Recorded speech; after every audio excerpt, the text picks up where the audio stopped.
నమస్కారం. వెల్లానికి స్వాగతం. ముందుగా ముఖ్యాంశాలు. వైఎస్ఆర్ ఆసరాతో మహిళల ఆర్థికాభివృద్ధి. ఎమ్మెల్యే బొల్ల. ఎన్టీఆర్, పరిటాల రవి విగ్రహాల తొలగింపుపై అఖిల పక్షాలతో పోరాటానికి సిద్ధం. మాజీ ఎమ్మెల్యే జీవి ఆంజనేయులు. ప్రతి మహిళ అభివృద్ధి చెందే విధంగా వైఎస్ఆర్ కాంగ్రెస్ ప్రభుత్వం కృషి చేస్తుందని స్థానిక శాసనసభ్యులు బొల్ల బ్రహ్మనాయుడు అన్నారు. స్థానిక జాషువా కళా ప్రాంగణంలో రాజన్న ఒక అడుగు వేస్తే జగనన్న 2 అడుగులు, కోటి మంది అక్కా చెల్లెమ్మల కోటి దీవెనలతో వైఎస్ఆర్ ఆసరా సంబరాలు శుక్రవారం నిర్వహించారు. కార్యక్రమానికి మున్సిపల్ కమిషనర్ డి శ్రీనివాసులు అధ్యక్షత వహించగా స్థానిక శాసనసభ్యులు బొల్ల బ్రహ్మనాయుడు ముఖ్య అతిథిగా విచ్చేశారు. ఈ సందర్భంగా ఎమ్మెల్యే బొల్ల బ్రహ్మనాయుడు మాట్లాడుతూ గతంలో ఎప్పుడూ ఎక్కడా జరగనటువంటి సంక్షేమ కార్యక్రమాలు రాష్ట్ర ప్రభుత్వం చేస్తుందని తెలియజేశారు. గతంలో రుణమాఫీ చేస్తామని చెప్పి మాట తప్పింది గత ప్రభుత్వం అన్నారు. రాష్ట్ర ప్రభుత్వం కల్పిస్తున్న సదవకాశాన్ని ప్రతి ఒక్కరు సద్వినియోగం చేసుకుని ఉపాధి పొందాలన్నారు. రాష్ట్ర ముఖ్యమంత్రి వైఎస్ జగన్మోహన్ రెడ్డి ఎంతో చిత్తశుద్ధితో రాష్ట్రంలో అభివృద్ధి చేయడం జరుగుతుందన్నారు. రానున్న రోజుల్లో రాష్ట్ర ప్రభుత్వం మంచి అవకాశాలు కల్పించడం జరుగుతుందని ఈ సందర్భంగా తెలియజేశారు. తాను 4 లక్షల రూపాయలతో డైరీని స్థాపించి ఇప్పుడు 1800 కోట్ల టర్నోవర్ చేయడం జరిగిందన్నారు. కష్టపడితే ఏదైనా సాధించవచ్చునని ఈ సందర్భంగా తెలియజేశారు.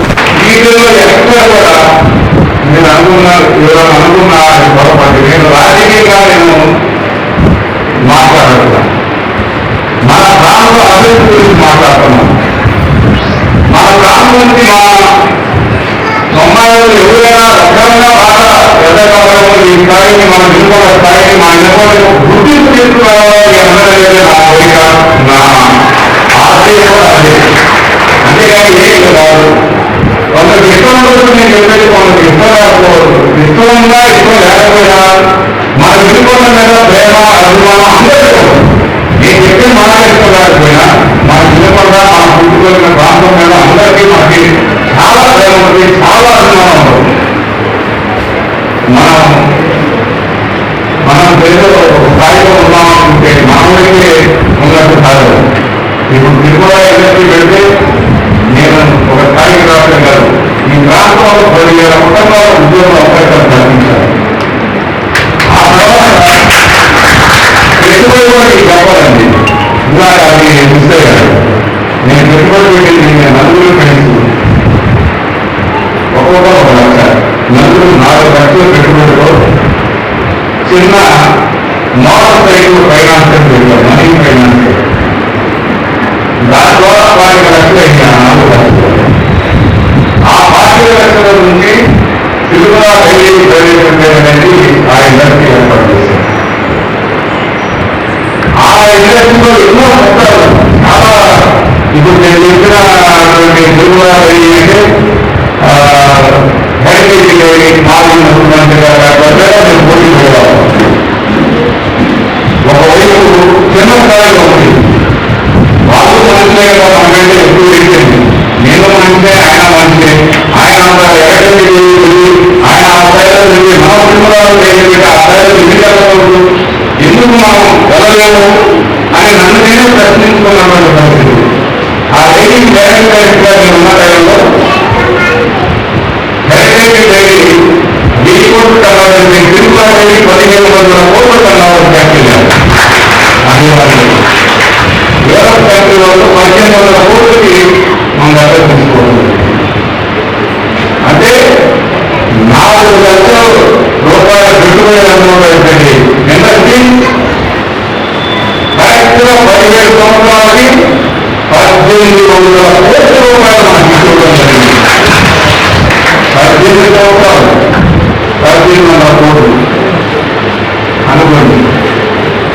ఎలా వచ్చిందంటే దాన్ని ఇవాళ అదంతా తర్వాత మళ్ళా వల్లభా గ్రూపులు పెట్టి Vallabha dairy industry, Vallabha feed industry, Vallabha oil industry, ఇలా వల్లభా నుంచి ఎడ్యుకేషన్, తిరుమల ఎడ్యుకేషన్, తిరుమల బాగా డెవలప్మెంట్ వచ్చినప్పుడు ఆ ప్రాంతంలో అన్ని వసతులు కల్పించుకున్నప్పుడు ఆ ప్రాంతంలో అన్ని ఇండస్ట్రీ పరంగా పూర్తి స్థాయిలో ఎక్కువ మంది ఉపాధి కూడా కల్పించే అవకాశం ఉంది. ఒక ఇండస్ట్రీ పెద్ద ఆ ఇండస్ట్రీలో 10 మంది ఎంప్లాయ్మెంట్ పెట్టారు.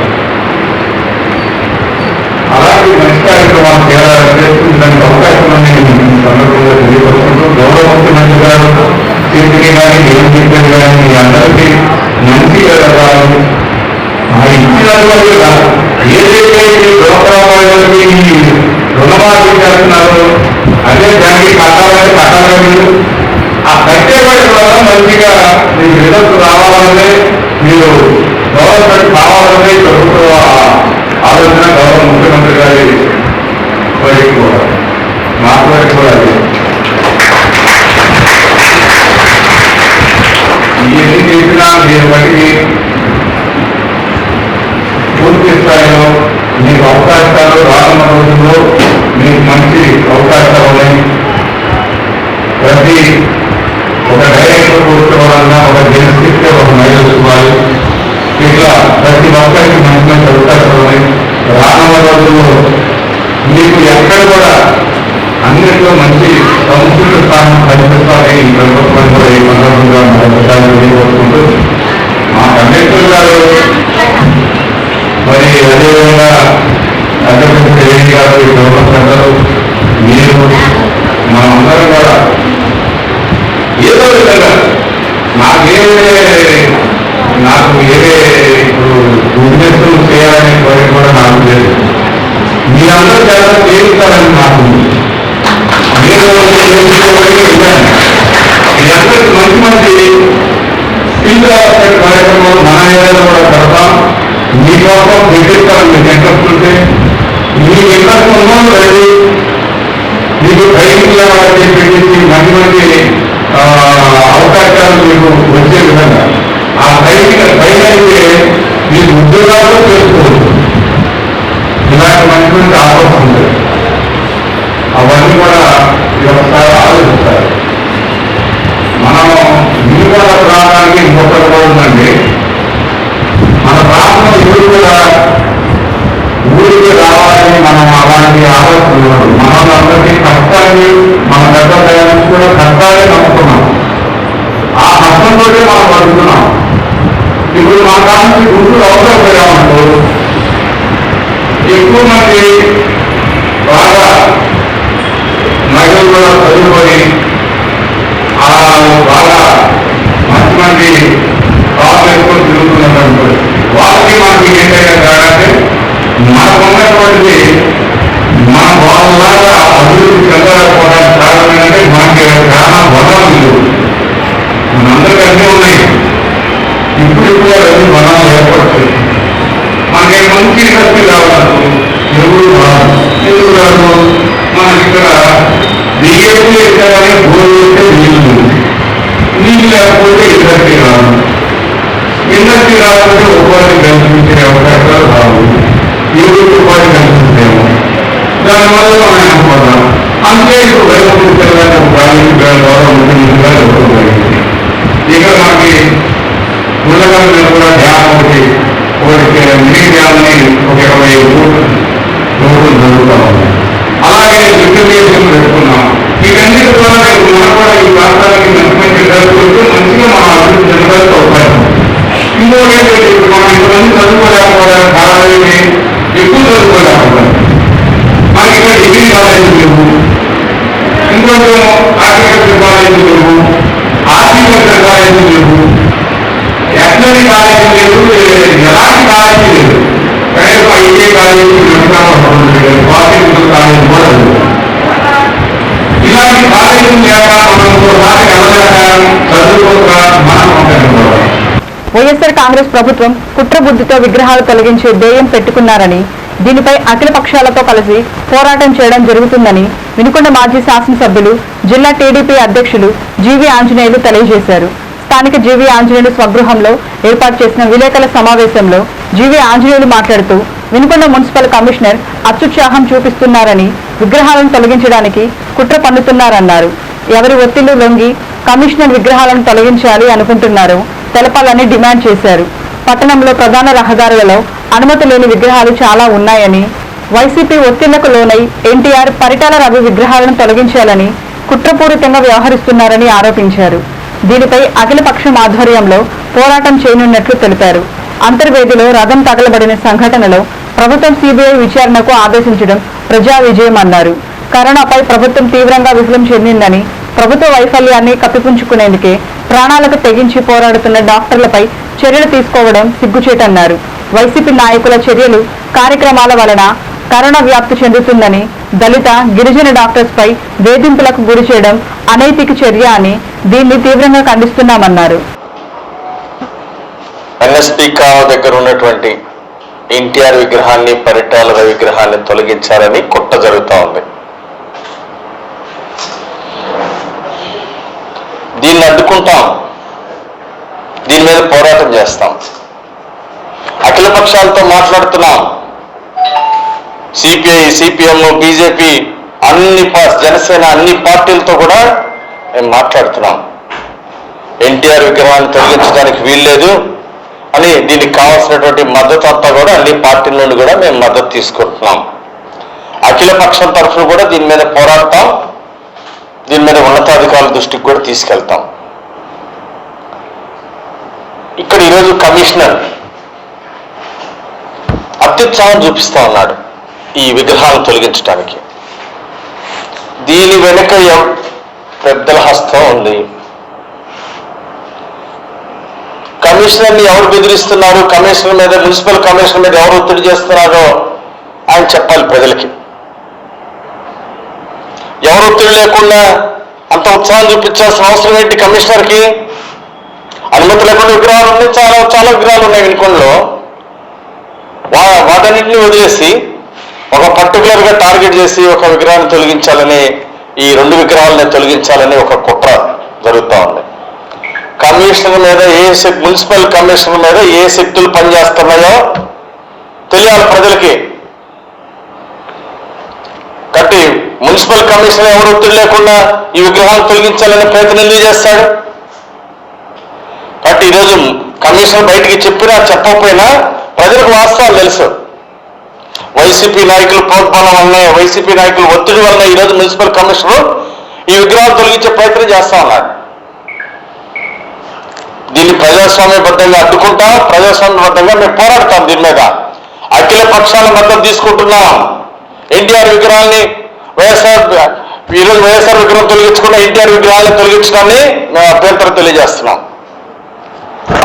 దీనికి న్యాయం కోసం మేము పోరాడతాం. ఎన్టీఆర్ విగ్రహాన్ని, పరిటాల విగ్రహాన్ని మేము కాపాడుకుంటాం. దాని మీద మేము శాంతియుత పోరాటానికి సిద్ధంగా ఉన్నామని చెప్పి ఈ సందర్భంగా నేను తెలియజేస్తా ఉన్నా. కరోనా దాని మీద జరిగేటువంటి విచారణలో డాక్టర్ సోమ్లా నాయక్ మీద ప్రభుత్వం చర్యలు తీసుకోవడానికి చూడటం, అరెస్ట్ చేపించి ఇబ్బంది పెట్టడం, దీన్ని తీవ్రంగా ఖండిస్తున్నాం. అసలు ఈరోజు రాష్ట్రంలో కరోనా పెద్ద ఎత్తున వ్యాప్తి చెందిందంటే దానికి ఎవరు బాధ్యత వహించాలి? ఇది ప్రభుత్వ వైఫల్యం కాదా? అసలు వైసీపీ ఎమ్మెల్యేలు, నాయకులు అనేక కార్యక్రమాలు ఈ కరోనా వచ్చిన తర్వాత కరోనాను లెక్క చేయకుండా అసలు కరోనా వ్యాప్తి చెందడానికి ఎవరు కారణం? వైసీపీ నాయకులు, వైసీపీ ఎమ్మెల్యేలే కదా. కరోనా వ్యాప్తి చెందింది మీ వల్ల. ఈరోజు లక్షల మంది ఇబ్బంది పడుతున్నారు. ఇప్పుడు అది ప్రభుత్వ వైఫల్యం. మీ ప్రభుత్వ వైఫల్యాలు కప్పుపుచ్చుకుంటూ ప్రాణాలకి తెగించి ఈరోజు వైద్యం అందిస్తున్న డాక్టర్ల మీద మీరు ఈ విధంగా ఇబ్బంది పెట్టేది, డాక్టర్లు మాట్లాడింది తప్పే ఉంది అంటే ప్రభుత్వం దృష్టికి సమస్యలు తీసుకొస్తే తప్ప, ఆడ క్వారంటైన్ సెంటర్లు మీరు పంపిస్తా ఉంటే తిరిగి పంపిస్తున్నారు ఖాళీ లేదని. ఇది వాస్తవం కాదా? ఎంతమంది, 100 మంది, 1000 మంది క్వారంటైన్ హాస్పిటల్కి వెళ్ళి బెడ్లు ఖాళీ లేవని చెప్పేసి ఎరికిపోతున్నారు. మరి డాక్టర్గా ఉన్న సమస్యని ప్రభుత్వం దృష్టికి తీసుకురావడం డాక్టర్ బాధ్యత. సోమ్లా నాయక్ ఒక గిరిజన డాక్టర్ వాస్తవాన్ని ప్రభుత్వం దృష్టికి తీసుకెళ్తే మీరు అరెస్ట్ చేపిస్తారా? దాని మీద చర్య తీసుకోవడానికి ప్రయత్నం చేస్తారా? ఈరోజు మళ్ళీ తర్వాత ప్రజల నుండి వచ్చినటువంటి వ్యతిరేకత వల్ల ఈరోజు మళ్ళీ భయపడి అరెస్ట్ నుండి పంపడం జరిగింది. ఏంటి అంటే ఈ ప్రభుత్వ విధానం ఏంటి అంటే, గతంలో కూడా చూసాం. ఈ సుధాకర్ అనే ఆయన మాస్కులు అడిగితే ఆయన్ని వేధించారు. ఒక దళితుడు ఆ సుధాకర్ గారి మీద, డాక్టర్ సుధాకర్ని, దళితుల్ని, డాక్టర్ని ఎన్నో ఇబ్బందులు పెట్టారు. పిచ్చోడని ముద్రేసి ఎన్నో హింస చేశారు. మీరు రోడ్డు మీద నడిపించారు, పోలీసుల చేత కొట్టించారు. ఈ ప్రభుత్వంలో ఎస్సీలకు, గిరిజనులకు, డాక్టర్లకి వీళ్ళకు కూడా రక్షణ లేకుండా పోయింది ఈ ప్రభుత్వం. ఈ ప్రభుత్వం వచ్చినాక దళితుల మీద దాడులు పెరిగినాయి, గిరిజనుల మీద దాడులు పెరిగినాయి. ఈరోజు ఈ గిరిజన డాక్టర్ మీద, సోమా నాయక్ గారి మీద మరి ఈ విధంగా ప్రభుత్వం నుండి ఈ వేధింపులు ఏంటి? అంటే ప్రజలకు మంచి సేవలు అందిద్దామంటాం తప్ప, అంటే ప్రజలకి బెడ్లు దొరకట్లేదు, సరిపోవట్లేదు అని చెప్పేసి ప్రభుత్వం దృష్టి తీసుకొస్తే తప్ప, దాని గురించి సోమా నాయకులు అరెస్ట్ చేస్తారా మీరు? కాబట్టి ఈ విధంగా ప్రభుత్వం నుండి వేధింపులు ఏ విధంగా ఉన్నాయో ఈరోజు ప్రజలందరూ కూడా గమనిస్తున్నారు. అలాగే సమస్యలు దృష్టికి తీసుకుని ఒక పక్క చెప్తున్నారు, సమస్యలు దృష్టికి తీసుకొస్తేనే ఈ విధంగా పనిష్మెంట్ ఇస్తామంటున్నారు. ఇదేనా ఈ ప్రభుత్వ వైఖరి? కాబట్టి ఈరోజు కరోనా మీద ప్రభుత్వం పూర్తిగా వైఫల్యం చెందింది. విశ్వ హిందూ పరిషత్ వినుకొండ ఆధ్వర్యంలో అంతర్వేది రాష్ట్రంలో హిందూ దేవాలయాలపై జరుగుతున్న దాడులకు వ్యతిరేకంగా నిరసన కార్యక్రమం శుక్రవారం నిర్వహించారు. ఈ సందర్భంగా ఏర్పాటు చేసిన నిరసన ర్యాలీ బోస్బొమ్మ సెంటర్ నుండి శివైస్తూపం లాయ్ స్ట్రీట్ మీదుగా తహసీల్దార్ కార్యాలయం వద్దకు చేరుకొని నిరసన తెలియజేశారు. ఈ నిరసన కార్యక్రమంలో బీజేపీ, జనసేన, ఆర్యవైశ్య, ఆర్ఎస్ఎస్, విశ్వ హిందూ పరిషత్ నాయకులు పాల్గొన్నారు. ఈ సందర్భంగా బీజేపీ, జనసేన, విశ్వ హిందూ పరిషత్ నాయకులు మేడం రమేష్, నిశంకర శ్రీనివాసరావు, భాగవతుల రవికుమార్లు మాట్లాడుతూ ఈ రాష్ట్ర ప్రభుత్వం వచ్చి 15 నెలల కాలంలో సుమారు 20 దేవాలయాలపై దాడులు జరిగాయన్నారు. అంతర్వేదిలో ఉన్న లక్ష్మీ నరసింహస్వామి రథాన్ని దుండగులు తగలబెడితే ఇంతవరకు పట్టించుకున్న దాఖలాలు లేవన్నారు. ముందుగా నా యొక్క హృదయపూర్వక నమస్కారాలు తెలియజేస్తూ ఉన్నాను. ఈరోజు మీ అందరికీ తెలిసిన విషయమే, ఈ రాష్ట్ర ప్రభుత్వం వచ్చి 15 నెలల కాలంలో ఈ రాష్ట్రంలో సుమారు 20 దేవాలయాల మీద దాడులు జరిగాయి. 15 నెలల్లో 20 దేవాలయాల మీద దాడులు జరిగాయి. రీసెంట్గా అంతర్వేదిలో అక్కడ ఉన్నటువంటి లక్ష్మీనరసింహస్వామి టెంపుల్కి సంబంధించినటువంటి ఒక రథాన్ని దుండగులు తగలబెడితే ఈ ప్రభుత్వం మసిపూసి మారేడు కాల్ చేయాలని చెప్పేసి చూసింది. ఒకసారి కరెంటు విద్యుత్ సరఫరా చెప్పింది, సరిగా లేదని. ఇంకొకసారి తేనెతెట్టన్నారు. రకరకాల ఏచాలు వేసింది ఈ ప్రభుత్వం. అయితే హిందూ సమాజం మొత్తం రోడ్డు మీదకి వచ్చింది. రోడ్డు మీదకి వచ్చి ఈ రోజున దేవాలయాల కోసం, దేవాలయ ఆస్తుల కోసం ఒక దుండగులు అరిచి అని చెప్పి ఈ రోజున మరి అన్ని హిందూ సంఘాలన్నీ కూడా మరి రోడ్డు మీద రావడం జరిగింది. ప్రభుత్వం ఈ రోజున ఎప్పుడైతే దేవాలయం మీద దాడి జరిగిందో ఆ రోజున కనుక వీళ్ళు కనుక సరైన చర్య తీసుకుని ఉంటే పోయేది. చర్య తీసుకోకపోగా ఇదేదో పిచ్చి వాళ్ళ పని, లేకపోతే మైండ్లో ఉన్న పని అని చెప్పేసి ఏదో నెట్టి పక్కన పారేశారు. మీరు అదే రోజు కనుక యాక్షన్ తీసుకుని ఉంటే ఈ రోజు దేవాలయం ఆస్తులు, దేవాలయం మీద దాడులు జరిగాయని చెప్పేసి ఈ ప్రభుత్వాన్ని ప్రశ్నిస్తా ఉన్నాను. అంతేకాదు ఇప్పటికీ మీరు ఈ రోజున జరిగినటువంటి సంఘటనను ఏదో చిన్నచూపు చూడాలని చూశారు. ఎప్పుడైతే ఈ సమాజం బయటకు వచ్చిందో మీరు ఇలా మరి అది ఇది అని చెప్పి చెబుతా ఉన్నారు. మీరు ఇలా సిబిఐ ఎంక్వైరీ చేశారు. మీ సిబిఐ ఎంక్వైరీని మేము పూర్తిగా స్వాగతిస్తున్నాం. శ్రీ లక్ష్మీనరసింహ దేవస్థానానికి సంబంధించి సుమారు 40 నుంచి 50 ఎత్తుగల విగ్రహాన్ని తగలబెట్టడం జరిగింది. ఈ రాష్ట్ర ప్రభుత్వాన్ని మేము ప్రధానంగా ఒకటే డిమాండ్ చేస్తున్నాం. ఏ ఉత్సవ రథం అవుతుందో ఆ రథాన్ని యాదృచ్ఛికంగా తగలబెట్టాలని మేమైతే అనుకోవటం లేదు, ఇది ఉద్దేశపూర్వకంగా జరిగిందని అనుకుంటున్నాము. రాష్ట్ర ప్రభుత్వం వెంటనే స్పందించి మరి హిందువుల యొక్క మనోభావాలను గౌరవిస్తూ దీని మీద వెంటనే సిబిఐ ఎంక్వైరీ చేయాలి. దోషులు కఠినంగా శిక్షించడం ద్వారా భవిష్యత్తులో మరిన్ని దాడులు హిందువుల దేవుల మీద జరగకుండా చూడాలని చెప్పి విజ్ఞప్తి చేస్తాను. అదేవిధంగా ఈ అంతర్వేది సంఘటనకు సంబంధించి హిందువులు ఎవరైతే ఉన్నారో శాంతియుతంగా నిరసన తెలియజేస్తుంటే వాళ్ళు అక్రమంగా అరెస్ట్ చేశారు, వారిని వెంటనే విడుదల చేయాలి. అదేవిధంగా హిందూ దేవాలయాలు ఆస్తులు ఏవైతే ఉన్నాయో వాటి మీద దాడులు వెంటనే రాష్ట్ర ప్రభుత్వం ఆపాలనే నినాదాలతో ఈరోజు విశ్వ హిందూ పరిషత్ ఆధ్వర్యంలో ఈరోజు ఈ నిరసన దీక్ష ద్వారా మన ఎంఆర్ఓ గారికి వినతిపత్రం సమర్పించడం జరిగింది. సోదరులు ఒకసారి ఆలోచించండి, ఈ భారతదేశంలో ఈ రాష్ట్రంలో ఇప్పటివరకు హిందువులు, ముస్లింలు, క్రైస్తవులు సోదరభావంతో పరస్పరం ఒకరి పండుగ ఒకరు పిలుచుకుంటూ ఒకరింటి కొట్టుకు వెళ్తూ చాలా అంత మంచి ప్రేమతో ఉన్నాం. కానీ ఈ రాష్ట్ర ప్రభుత్వం ఏర్పడిన 15 నెలల్లో వరుసగా హిందూ దేవాలయాలపై దాడులు జరుగుతున్నాయి. 1-2 సంఘటనలు అయితే మనం యాదృచ్ఛికం వరుసగా జరుగుతున్నాయి. కాబట్టి ఇది యాదృచ్ఛికం కాదు, ఉద్దేశపూర్వకం జరుగుతున్న ఆలోచన హిందువుల మీద ఉంది. దీనికి కులాలకు అతీతంగా, మతాలకు అతీతంగా, ప్రాంతాలకు అతీతంగా అందరూ సంఘీభావం తెలుస్తున్నారు. వాళ్ళందరూ కూడా హృదయపూర్వక ధన్యవాదాలు తెలియజేసుకుంటున్నాం. ఇప్పటికైనా ఈ రాష్ట్ర ప్రభుత్వం వెంటనే స్పందించి ఇప్పటికి కొన్ని సంఘటనలు జరిగినాయి. గుంటూరులో కూడా మన ఆర్టీసీ బస్టాండ్ దగ్గర కొన్ని 100 సంవత్సరాల చరిత్ర ఉన్న కనకదుర్గమ్మ గుడిని కనీసం గర్భగుడిలో సామాను బయట సర్దుకునే టైం కూడా ఇవ్వకుండా ఉద్దేశం చేసిన పరిస్థితి చూసాం. మరి తిరుపతిలో వెంకటేశ్వరానికి సంబంధించి దేవాలయానికి సంబంధించి భూములు చెన్నైలో ఉంటే తమిళనాడులో వాటిని అమ్మాలని చెప్పి ప్రయత్నం చేసింది. దేవాలయ శాఖకు సంబంధించిన భూముల్ని ప్రభుత్వ సంక్షేమ పథకాలు దారి మళ్లించే ప్రయత్నం చేస్తుంది. ఇదంతా ఈ జరుగుతున్న సంఘటనలను చూస్తే మాకు అర్థం ఏంటంటే ఇదంతా అనుకోకుండా జరగలేదు, యాదృచ్ఛికంగా జరిగిన సంఘటన కాదు, ఉద్దేశపూర్వకంగా జరిగిందని మేము భావిస్తున్నాం.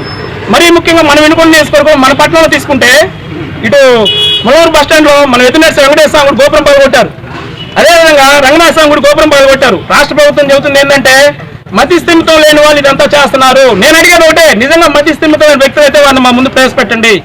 నిజంగా మతి స్థిమితం లేనైతే మరి ఇతర మతాలకు సంబంధించిన ప్రార్థనా మందిరాల మీద దాడి ఎందుకు చేయట్లేదు? హిందూ దేవాలయాలపై ఎందుకు చేస్తున్నారు? ఒకసారి హిందూ దేవాలయాలపై జరుగుతున్న దాడులు మీరు వెంటనే యాక్షన్ తీసుకోవాలంటే ఇది అంతర్వేది సంఘటన మన వెలుగులోకి వచ్చేది కాదు. ఇప్పటికైనా రాష్ట్ర ప్రభుత్వం హిందువుల యొక్క మనోభావాలను గౌరవించి సమగ్ర దర్యాప్తు జరిపించి వారిని కఠినంగా శిక్షించడం ద్వారా భవిష్యత్తులో హిందువుల యొక్క ఆస్తుల్ని దేవాలయాన్ని కాపాడటానికి బాట వేయాలని తెలియజేసుకుంటూ సెలవు తీసుకున్నాం. గత కొద్ది కాలంగా రాష్ట్రంలో జరుగుతున్న అనేక దాడులు, ముఖ్యంగా ఈ దేవాలయాలపైన దాడులు మనం చూస్తున్నాం. వీటికి సంబంధించి హిందూ మనోభావాలు చాలా దెబ్బతిన్నాయి. హిందువులు సహజంగా శాంతిని కోరుకునేవారు. మరి ఇలాంటి పరిస్థితుల్లో ఎంతోమంది బయటికి రాకుండా ఇళ్లల్లో ఉండి పెద్దలు కానీ వాళ్ళంతా కూడా బాధపడుతున్న పరిస్థితి. దీన్ని సూచించడానికి మేము ఈ కార్యక్రమం నిర్వహించడం జరిగింది. ఏదైనా సరే ముందుగానే చర్యలు తీసుకుంటే ఇన్ని దూరం పరిస్థితి వచ్చేది కాదు. కాబట్టి అన్నదమ్ముల వల్లే సమాజంలో అందరం కలిసి ఉన్న ఈ సమాజంలో అనుమానాలు తావు లేకుండా మరి ప్రభుత్వం వారు ఏవైతే జరుగుతున్నాయో ఆ దాని మీద సరైన దర్యాప్తు చేసి దోషులు కఠినంగా శిక్షించాలని, మరి సమాజంలో ప్రశాంతంగా జరుగుతున్నాయి అందరు కలిసికట్టుగా ఉండే పరిస్థితిని కాపాడాలని కోరుకుంటున్నాం. లేకపోతే హిందువుల యొక్క ఈ మనోభావాలు ఎంతవరకు ఆగవు. ఇది ఒక ఉద్యమంగా ముందుకెళ్లే అవకాశం ఉంది. కాబట్టి మరి ప్రభుత్వాన్ని మనం దయచేసి దోషులను కఠినంగా శిక్షించాలి. అనేక దేవాలయాలు ఒక దాడి రెండు కాదు, ఈ దేవాలయ వరుసగా జరుగుతున్న దాడులు వెనకాల మరి ఏదన్నా కుట్ర ఉన్నదా లేకపోతే ఏదైనా పరిస్థితులు అనే విషయం అనుమానం ఉంది. కాబట్టి దయచేసి ప్రభుత్వాన్ని మేము మరి ఆ రకంగా రిక్వెస్ట్ చేస్తున్నాం.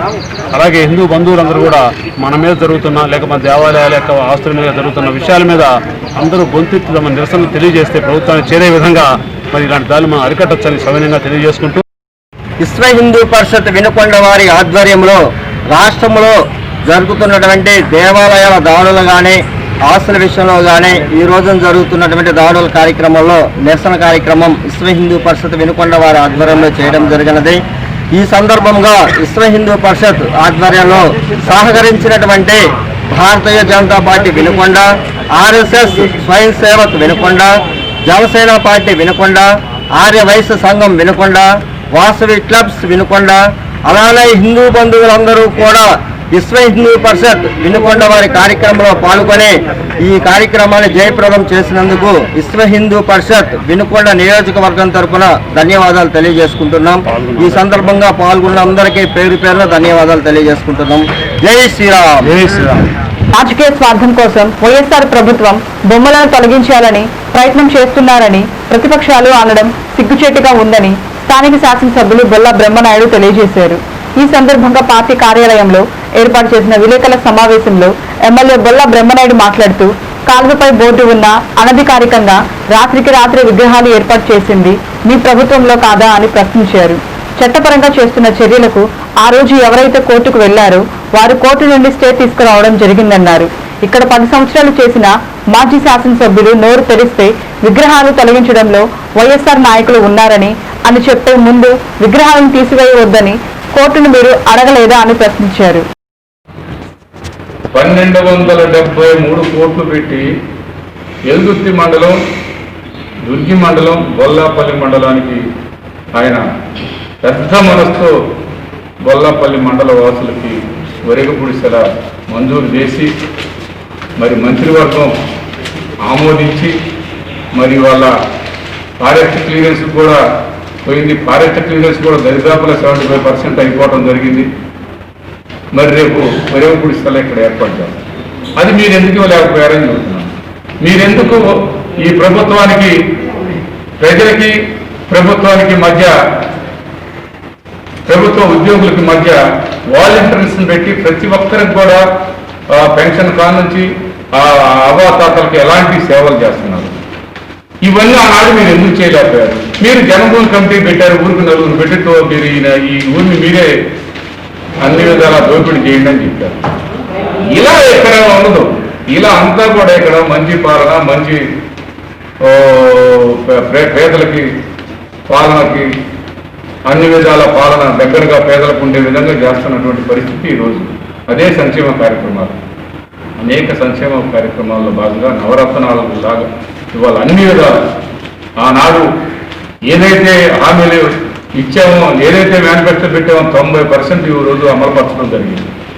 ఈ వదిలిపెట్టి కరోనా వచ్చింది, కరోనా ఈయన వల్ల వచ్చింది, ఆయన వల్ల వచ్చింది, అసలు కరోనా ఈ రాష్ట్రంలోనే వచ్చిందని చెప్తాడు.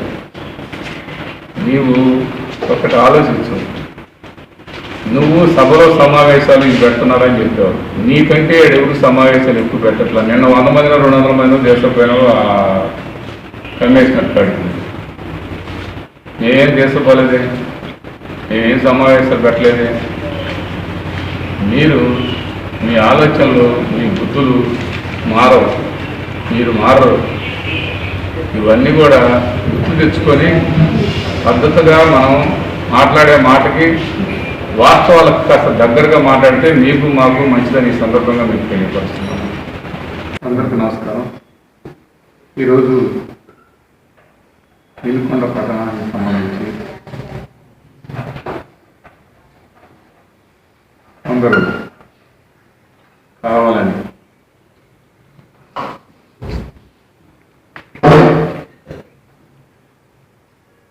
ప్రభుత్వంపై బురద జరగడం అనేది మంచి పద్ధతి కాదని సందర్భంగా తెలియపరుస్తుంది. ప్రభుత్వాన్ని విమర్శించేటప్పుడు వాస్తవాలు తెలుసుకొని వాస్తవాలు మాట్లాడాల్సిన అవసరం ఉంది. ఈరోజు తెలుగుదేశం పార్టీకి సంబంధించి ఎన్టీ రామారావు విగ్రహాన్ని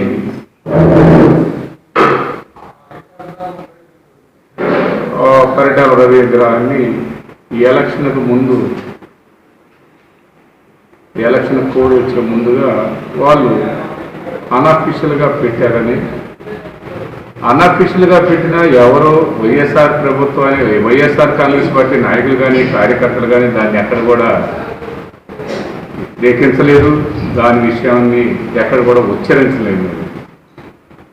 అయితే అప్పట్లోనే అది ఎన్ఎస్పి కెనాల్ పైన ఎన్ఎస్పి వాళ్ళ పర్మిషన్ లేకుండా అక్కడ స్లాబ్ వేసి ఎన్ఎస్పి డిపార్ట్మెంట్ని అడగకుండా ఆడ విగ్రహాలు అన్అఫీషియల్గా పెడుతున్నారని చెప్పి ఒక వ్యక్తి ఎవరో కోర్టుకు వెళ్ళారు. కోర్టుకు వెళ్తే కోర్టు అలా అక్కడ విగ్రహాలు పెట్టడానికి వీలు పడదు అని ఆడ బోర్డు పెట్టడం జరిగింది. వాళ్ళ ప్రభుత్వంలోనే తెలుగుదేశం ప్రభుత్వంలో అప్పుడున్నటువంటి కమిషనరే ఆడ బోర్డు పెట్టడం జరిగింది. బోర్డు ఉన్నా కూడా అన్అఫీషియల్గా అక్కడ ఈ విగ్రహాలని నైట్కి నైట్ పెట్టుకున్నారు. ఎవరు పట్టించుకోలేదు.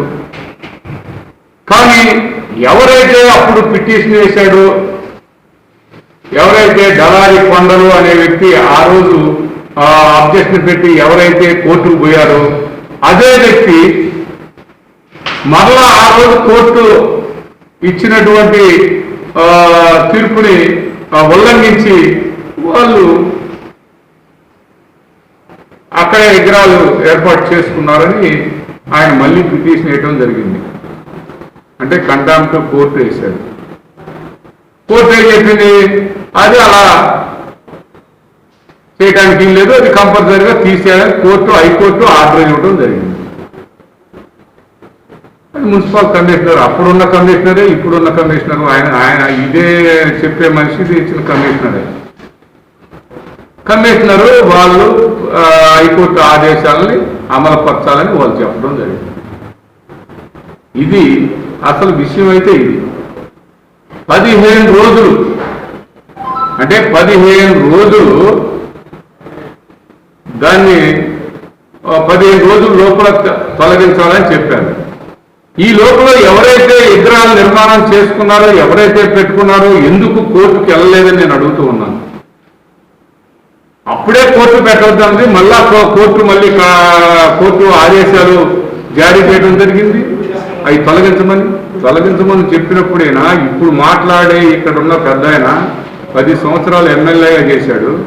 కనీసం కూడా మాట్లాడేదానికి మరీ అమాయకంగా నమ్ముతారు ఎవరు అనే విధంగా మాట్లాడటం ఎంతవరకు కరెక్ట్ అని నేను అడుగుతున్నాను. ఇప్పుడు అసలు కోర్టులు మీరే చెప్తారు చట్టాలను గౌరవించట్లేదు వైఎస్ఆర్ ప్రభుత్వం అని చెబుతావు. కరోనాకు భయపడి మీరు ఇంటిలో కూర్చొని టెలికాన్ఫరెన్స్ తో మాట్లాడడం కాదని, ప్రజలు ఎదుర్కొంటున్న ప్రతి సమస్యను దగ్గరుండి పరిశీలించి మాట్లాడాల్సిన అవసరం ఎంతైనా ఉందని స్థానిక శాసనసభ్యులు బొల్లా బ్రహ్మనాయుడు అన్నారు. ఈ సందర్భంగా ఏర్పాటు చేసిన విలేకరుల సమావేశంలో ఎమ్మెల్యే బొల్లా బ్రహ్మనాయుడు మాట్లాడుతూ, మీ పాలన పట్ల అసహ్యించుకొని ఎటువంటి తీర్పు ఇచ్చారో ప్రజలు గమనిస్తున్నారన్నారు. ప్రజలు ఇచ్చిన తీర్పుకు మీరు కానీ, మీ పార్టీ కానీ, మీ అధినేత చంద్రబాబు నాయుడు, లోకేష్ బయట కనపడడం లేదన్నారు. ఇక్కడి నుండి పార్టీతో సహా చుట్టుకొని హైదరాబాద్కు వెళ్లి అక్కడ నుండి టెలికాన్ఫరెన్స్ లో జగన్మోహన్ రెడ్డి ప్రభుత్వం అన్యాయమని, తన ప్రభుత్వంలో నిజాయితీగా చేసిందని మాట్లాడడం విడ్డూరంగా ఉందని, మాట్లాడే సమయంలో కొంచెం ఆలోచించి మాట్లాడాలని ఈ సందర్భంగా తెలియజేశారు. వినుకొండ పట్టణంలో ఏం జరుగుతుందో తెలియకుండా నోటికి ఏది వస్తే అది మాట్లాడడం ఏమిటన్నారు. ఎన్టీఆర్ విగ్రహాన్ని వైఎస్ఆర్ ప్రభుత్వం తీస్తుందనడం సిగ్గుచేటుగా ఉందన్నారు. వార్డులో ఏం జరుగుతుందో, ఎటువంటి అభివృద్ధి జరుగుతుందో చూడకుండా ఇంటిలో కూర్చొని మాట్లాడడం ఏమిటన్నారు. మీరు ఒక్కటి ఆలోచించండి. ఇవాళ వాస్తవంగా ఆయన బాధపడటంలో కాస్త ఒకదాన్ని అర్థం పెట్టుకొని ఏదో మాట్లాడాలని మాట్లాడడం తప్ప, ఇవాళ మీ పార్టీ కానీ, మీ నాయకుడు చంద్రబాబు నాయుడు గారు కానీ, మీ లోకేష్ బాబు గారు కానీ అసలు ఎక్కడ కనపడట్లేదు. ఎందుకనే కనిపించట్లేదంటే కరోనా ప్రజలకు వస్తుందేమో, మేము అల్లగలాపి ప్రజల్లోకి రాకూడదని మేము ఇంట్లోనే ఉంటున్నాం అని చెప్తారు. అయితే ప్రజలకు ఎందుకు వస్తుంది? మీ కరోనా ప్రజలకు వస్తుందని మీరు చెప్పడం ఏంటంటే, మీరు ప్రజల నుంచి మాకేమైనా వస్తుందేమని మీరు భయపడి ఇంట్లో కూర్చొని ఏదైనా ఒక మంచి కార్యక్రమానికి, మంచి పని చేయడానికి, ఏదైతే ఈ వైరస్ ఉందో ఈ వైరస్ను అడ్డుకునేదానికి మీ వంతు ప్రయత్నం అయితే ఎక్కడా లేదు. హైదరాబాద్లో ఇక్కడ నుంచి సాఫలో చుట్టుకొని, పార్టీతో సహా చుట్టుకొని హైదరాబాద్లో ఇంట్లో కూర్చొని అక్కడి నుంచి టెలికాన్ఫరెన్స్ లో మాట్లాడతారు వాళ్ళ చంద్రబాబు నాయుడు. ఆ చంద్రబాబు నాయుడు గారు అలా మాట్లాడితే ఆయన ఉన్నాడు లోకేష్ బాబు గారు, ఆయన చెబుతుంటాడు జగన్మోహన్ రెడ్డి ప్రభుత్వం అన్యాయం, దోపిడీ, దొంగతనం, మా ప్రభుత్వం చాలా నిజాయితీగా చేసిందని చెప్పి. మీ ప్రభుత్వానికైనా మా ప్రభుత్వానికైనా మధ్యలో ప్రజలు ఉన్నారు, ప్రజలు చూస్తూ ఉన్నారు. ప్రజలు చాలా స్పష్టంగా మీ పాలన పట్ల, మీ పట్ల ఎలా మిమ్మల్ని అసహించుకున్నారు ఆంధ్ర రాష్ట్రంగా భారతదేశం మొత్తం చూసింది. ఎలా 170 సీట్లు ఉంటే 151 సీట్లు వైఎస్ఆర్ కాంగ్రెస్ పార్టీకి ఇవ్వడం జరిగింది. మీకు 23తో సరిపెట్టుకున్నారు. ఇది మీ పార్టీ నాయకులందరికీ తెలిసి పార్టీ మొత్తం కూడా కొలాప్స్ అయిపోయింది. ఇక తెలుగుదేశం ప్రభుత్వంలో ఎన్నైతే దోపిడీలు చేశారో, ఎన్నైతే దొంగతనాలు చేశారో, ఎన్నైతే ఆక్రమాలు చేశారో, ఆక్యుపేషన్ చేసుకున్నారో అవన్నీ కూడా ఈరోజు మీ పార్టీ పైన మీ పైన ఆ ప్రభావం చూపించింది. కాబట్టి మీ పార్టీని సాపలో చుట్టుకొని హైదరాబాద్లో ఆ చంద్రబాబు నాయుడు ఆడ కూర్చున్నారు. ఆయన ఆడ కూర్చుంటే ఏనేం చెప్పుడు? ఈ కరోనా అంతా వైఎస్ఆర్ కాంగ్రెస్ పార్టీ నాయకులందరూ సభలో సమావేశాలకు పోతేనే, అందువల్లనే కరోనా వైరస్ అంతా కూడా వ్యాప్తి చెందింది అని ఇక్కడ ఏం చెప్తుంటాడు. ఈయన కూడా హైదరాబాద్లో కూర్చొని రెండు పేపర్లకి రోజు ఒక పేరాగ్రాఫ్ వేయించుకుంటా ఉంటాడు. హైదరాబాద్లో కూర్చొని ప్రెస్ మీట్, ఏది జూమా అదేదో చెప్తారు, దాంట్లో మాట్లాడటం మొదలుపెట్టాడు. ఇక్కడ ఏ బజార్లో ఏం జరుగుతుందో తెలియదు. హైదరాబాద్లో బంజారా హిల్స్ లో కూర్చొని, జూబ్లీ హిల్స్ లో కూర్చొని నువ్వు మాట్లాడి, మీ చంద్రబాబు నాయుడు మాట్లాడి, మీ లోకేష్ బాబాయ్ ఆయన మాట్లాడి, మరి ఎలా బాబా నువ్వు ఇక్కడ గుంటూరులో కూర్చొని మాట్లాడితేనన్నా ఒక రకం, నువ్వు హైదరాబాద్లో కూర్చొని మాట్లాడుతున్నావు, నువ్వు ఏ స్థాయికి వెళ్ళిపోయావా? ఇక్కడ ఏ బజార్లో ఏం జరుగుతుందో నీకు తెలుసంటాయా? నేను నీకు ఒక్కటే చెప్తున్నా, ఈరోజు ఈ వినుకొండ పట్టణంలో ఎక్కడ ఏం జరుగుతుందో ఆ సమస్య మీద, అక్కడ ఇబ్బందుల మీద మీరు మాట్లాడండి. అది వదిలేసి ఎన్టీ రామారావు విగ్రహాన్ని వైఎస్ఆర్ ప్రభుత్వం జగన్మోహన్ రెడ్డి గారు వాళ్ళు తీసేస్తున్నారని చెప్తావు. ఎందుకు అట్లా మాట్లాడతావు? అసలు విషయానికి రాను, వాస్తవానికి దగ్గరగా మాట్లాడు. ఇవాళ నాకు వార్డులు ఉన్నటువంటి ప్రతి వార్డులో, పాత వార్డులు 26 వార్డుల్లో ఏ వార్డులో ఏం జరుగుతుందనేది నీకు తెలుసా? ఎలాంటి అభివృద్ధి జరుగుతుందో నీకు తెలుసా? నాకు తెలియదు. అంటే నువ్వు పోతేగా బజార్లో బట్టి వెళ్తే కరోనా వస్తుందనా? అంటే మేము వెళ్తే కరోనా వస్తుంది, మేము పోకపోతే అసలు అక్కడ ప్రజలంతా అన్ని విషయాల్లో అల్లాడిపోతుంటే కనీసం కూడా ఎమ్మెల్యేనే అతను అక్కడ రాలేదని మొన్న స్టేట్మెంట్ ఇచ్చాడు. కనీసం జగన్మోహన్ రెడ్డి గారు అంతర్వేది బాగలేదంట. ఎక్కడికెక్కడికి ముడిపెడుతున్నాయి నువ్వు? అంతర్వేదులు ఎవరు చేసింది? ఎవరు చేశారు తప్పు? ఎక్కడ తప్పు జరిగింది? దానికి సిబిఐకి ఎంక్వైరీకి ఇవ్వటం జరిగింది. దాని మీద నా వల్లనే ఎంక్వైరీ చేశారని చెబుతున్నావు. నీ వల్ల, నీ చంద్రబాబు నాయుడు వల్ల. నీ చంద్రబాబు నాయుడు ఏడున్నాయి? అక్కడెక్కడో హైదరాబాద్లో కూర్చొని అని చెప్తున్నాను. మీరు ఎన్ని చెప్పినా ఏం చెప్పినా ప్రజలకు ఇవ్వాలా, ఒక్క వస్తు ఇవ్వాలా. జగనన్న ఆసరా, అమ్మఒడి, అదేవిధంగా మరి ఈరోజు మహిళలకి, డోక్రా మహిళలకి పూర్తి స్థాయిలో వడ్డీ రుణమాఫీ, అదేవిధంగా వడ్డీ రుణమాఫీ చేస్తారు, మళ్ళీ రుణమాఫీ చేస్తున్నారు. అదేవిధంగా ఇక్కడ ఉన్నటువంటి మహిళలందరికీ ఇళ్ల ఫ్లాట్లు, వాటికి కూడా అర్థం కోర్టుకు వేశారు. మీరు కోర్టులు కేసి మీరు చేసే అవినీతి, మీరు చేసే అన్యాయాలకి ఇక్కడ ఎవరు కూడా అలా చేయరు. వినుకొండ నియోజకవర్గంలో 23 కరోనా పాజిటివ్ కేసులు నమోదైనట్లు అధికారులు వెల్లడించారు.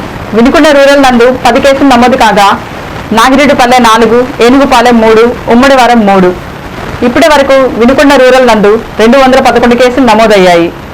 బొల్లాపల్లి మండలం గుట్లపల్లి గ్రామంలో ఒక కరోనా పాజిటివ్ కేసు నమోదైంది. ఇప్పటి వరకు బొల్లాపల్లి, వెల్లటూరు పిహెచ్సి పరిధిలో 91 కరోనా పాజిటివ్ కేసులు నమోదు కాగా ఇందులో 21 కరోనా పాజిటివ్ కేసులు యాక్టివ్ గా ఉన్నాయని, ఇందులో 70 కేసులు డిశ్చార్జ్ అయినట్లు వైద్యాధికారి వీరనరేష్ తెలియజేశారు. ఈపూరు మండలం 12 కరోనా పాజిటివ్ కేసులు నమోదైనట్లు వైద్యాధికారి నాగేంద్రబాబు తెలియజేశారు. ఇందులో ఊడిచెర్ల గ్రామంలో 5, బోడిశంబుని వారిపాలెం 4, అంగలూరు 1, వనికుంట 2 నమోదయ్యాయి. ఈపూరు మండలం ఇప్పటి వరకు 169 కరోనా పాజిటివ్ కేసులు నమోదు కాగా ఇందులో 119 మంది డిశ్చార్జి కాగా 50 మంది యాక్టివ్ గా ఉన్నట్లు తెలియజేశారు. నాటుసారా తయారీదారులపై కఠిన చర్యలు తీసుకుంటున్నట్లు వినుకొండ ఎక్సైజ్ సిఐ తెలిపారు. Vinukonda special enforcement bureau station పరిధిలో నూజెర్ల మండలం రాముడుపాలెం తండా అటవీ ప్రాంతంలో జరిగిన దాడుల్లో సుమారు 40 డ్రమ్ములలో పులియబెట్టి ఉన్న నాటుసారాయి తయారీకి ఉపయోగించే బెల్లం ఊట గుర్తించినట్లు తెలిపారు. ఎక్సైజ్ సిబ్బంది రాకుండా గమనించిన బట్టి నిర్వాహకులు పరారయ్యారన్నారు. ఈ దాడిలో 20 లీటర్ల నాటుసారాను స్వాధీనం చేసుకుని 40 డ్రమ్ముల బెల్లం ఊటను ధ్వంసం చేశామన్నారు.